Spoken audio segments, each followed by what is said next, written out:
नमस्कार, मैं हूं करमवीर और आप देख रहे हैं फॉलो अप। उत्तर प्रदेश के देवीपाटन मंडल से लेकर आसपास के कई मंडलों में सियासत, शिक्षा और अपने दबंग छवि के बूते बृजभूषण शरण सिंह उर्फ नेताजी का अपना अलग जलवा है।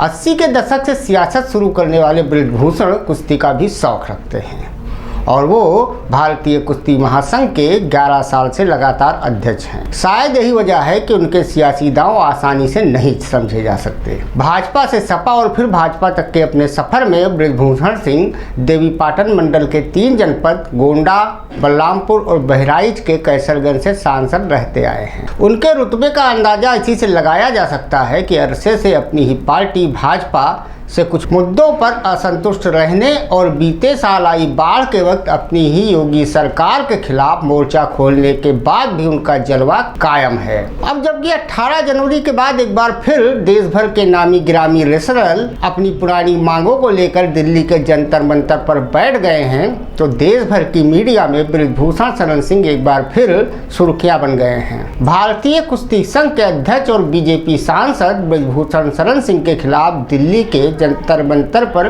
पहलवानों का धरना एक बार फिर जारी है। मामला भी वही 18 जनवरी के धरने वाला ही है। विनेश फोगाट समेत 8 पहलवान बृजभूषण शरण सिंह के मामले को लेकर सुप्रीम कोर्ट भी गए हुए हैं। इस बार पहलवानों ने हरियाणा की खाप पंचायतों और सियासी दलों से भी समर्थन मांगा है, यानी कि इस बार सर्वोच्च न्यायालय, खाप से लेकर सियासी दलों के समर्थन के जरिए बृजभूषण शरण सिंह पर पूरा दबाव बनाने की रणनीति खिलाड़ियों ने बनाई है। अब ये दाव किस पर भारी पड़ेगा, ये देखने वाली बात होगी। इस बीच दिल्ली पुलिस ने इस मामले में अब इंडियन ओलंपिक एसोसिएशन और केंद्रीय खेल मंत्रालय की बनाई दोनों जांच कमेटियों की रिपोर्ट मांगी है।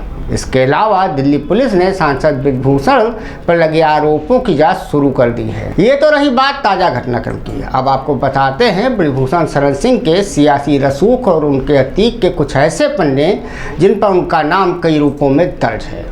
दबंगई ऐसी कि पुलिस कप्तान पर उन्हीं के ऑफिस में पिस्तौल तान देते हैं।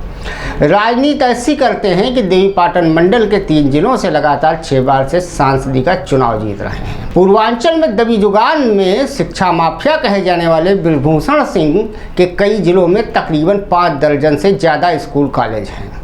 रसूख उनका ऐसा है कि पार्टी लाइन से अलग भी बयानबाजी करते रहते हैं।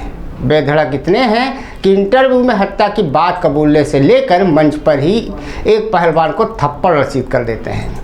दबदबा उनका ऐसा है कि 11 साल से लगातार भारतीय कुश्ती महासंघ पर एक छत राज कर रहे हैं। जी हाँ, ये तो महज वानगी है।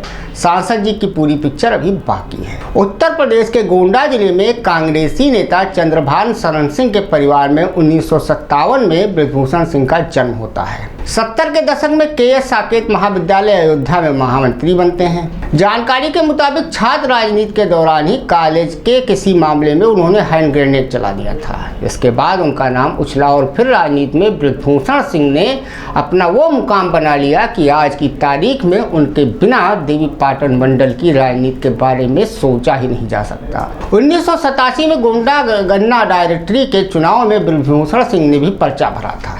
तब के पुलिस कप्तान ने बृजभूषण को बुलाकर गाली देते हुए नामांकन वापस लेने की धमकी दी थी। उन दिनों गोंडा के राजा आनंद सिंह उर्फ अन्नू राजा का खासा प्रभाव हुआ करता था। बृजभूषण ने एक इंटरव्यू में खुद बताया था कि मैंने कप्तान पर पिस्तौल टांग दी थी और उसे 200 गालियां भी दी थी।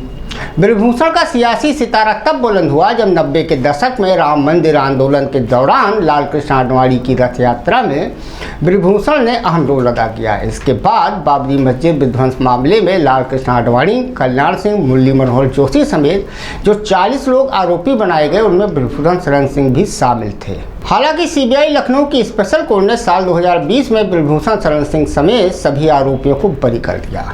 जन्मभूमि आंदोलन ने बृजभूषण को क्षेत्र में काफी लोकप्रिय बना दिया। साल 1991 में बीजेपी ने पहली बार बृजभूषण सिंह को गोंडा से लोकसभा का टिकट दिया। तब इनके खिलाफ 34 आपराधिक मामले दर्ज। बीजेपी ने तब बृजभूषण सिंह को गोंडा का रॉबिनहुड कहकर उनका बचाव भी किया था और वो पहली बार सांसद बन गए। 1996 में जब बृजभूषण सिंह टाटा के तहत तिहाड़ जेल में सजा काट रहे थे, तब तब इनकी पत्नी केतकी सिंह ने गोंडा लोकसभा सीट से चुनाव लड़ा। ब्रजभूषण के जेल में होने के बावजूद केतकी सिंह ने कांग्रेस के राजा आनंद सिंह को 80,000 वोटों से ज्यादा से हराया। ब्रजभूषण शरण सिंह को लेकर सबसे बड़ा विवाद तब हुआ था जब इन पर अंडरवर्ल्ड के साथ जुड़े होने के आरोप लगे थे। इनके खिलाफ आतंकवादी गतिविधियों में शामिल होने की वजह से टाडा का मामला दर्ज किया गया। दाऊ से फोन पर बात करने और उसकी मदद करने के आरोप भी इन पर लगे। हालांकि बाद में सीबीआई ने इन सभी आरोपों से ब्रजभूषण सिंह को बरी कर दिया। एक मजेदार वाकया ये भी है कि आमतौर पर विवादों से परे रहने वाले पूर्व प्रधानमंत्री अटल बिहारी वाजपेयी ने 1996 में तिहाड़ जेल में सजा काट रहे ब्रजभूषण सिंह को उस समय प्रधानमंत्री रहते हुए चिट्ठी लिखी थी, जिसमें उन्होंने लिखा था कि आप बहादुर हैं, सावरकर जी को याद करिए, उन्हें उम्र कैद की सज़ा मिली थी। ब्रजभूषण के प्रभाव का अंदाज़ा इसी से लगाया जा सकता है कि जब मायावती ने गोंडा का नाम बदलकर लोकनायक जयप्रकाश नगर करने की घोषणा की, तब ब्रजभूषण मायावती से भिड़ गए थे और उनके खिलाफ फिर एक आंदोलन खड़ा किया। फिर उस वक्त के प्रधानमंत्री अटल बिहारी वाजपेयी ने एक फ़ोन पर जिले का नाम रुकवा दिया था।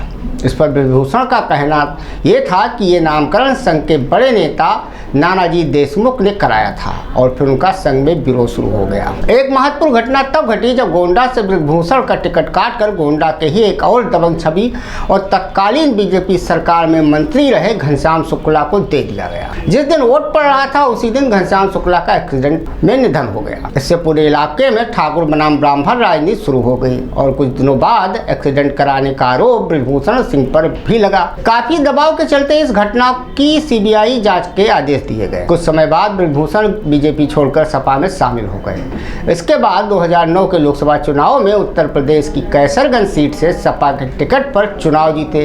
हालांकि 2014 के चुनाव से पहले उनकी बीजेपी में घर वापसी हो गई। तब से बीजेपी में से ही वो सांसद हैं। ब्रजभूषण पहले भी अपने तेवरों के चलते लाइमलाइट में आते रहे हैं। रांची के अंडर 15 नेशनल कुश्ती चैंपियनशिप के दौरान कुश्ती महासंघ के अध्यक्ष ब्रजभूषण ने एक पहलवान को मंच पर ही थप्पड़ जड़ दिया था। दरअसल उस पहलवान की उम्र ज़्यादा थी। वो ब्रजभूषण के कॉलेज के नाम पर प्रतियोगिता में शामिल होना चाहता था। यूपी में 2022 विधानसभा चुनाव से पहले भाजपा सांसद ब्रजभूषण शरण सिंह का एक इंटरव्यू खूब वायरल हुआ था। इसमें उन्होंने खुद एक हत्या की बात कबूली थी और कहा था कि मेरे जीवन में एक हत्या मुझसे हुई है, लोग चाहे कुछ भी कहें। रविंद्र को जिस आदमी ने मारा था उसकी पीठ पर राइफल से मैंने गोली मारी थी। दरअसल ये मामला 1983 का है। रविंद्र सिंह, अवधेश सिंह और ब्रजभूषण तीनों दोस्त थे। ये खनन के ठेकेदार भी थे। तीनों दोस्त एक जगह गए तो वहाँ पर विवाद हो गया। वहाँ उनके दोस्त को किसी ने गोली मार दी, ऐसा बताया जाता है। इसके बाद ब्रजभूषण ने हमला करने वालों को गोली मार दी। हालांकि बताया ये भी जाता है कि इस मामले में कोर्ट ने उनको बरी कर दिया।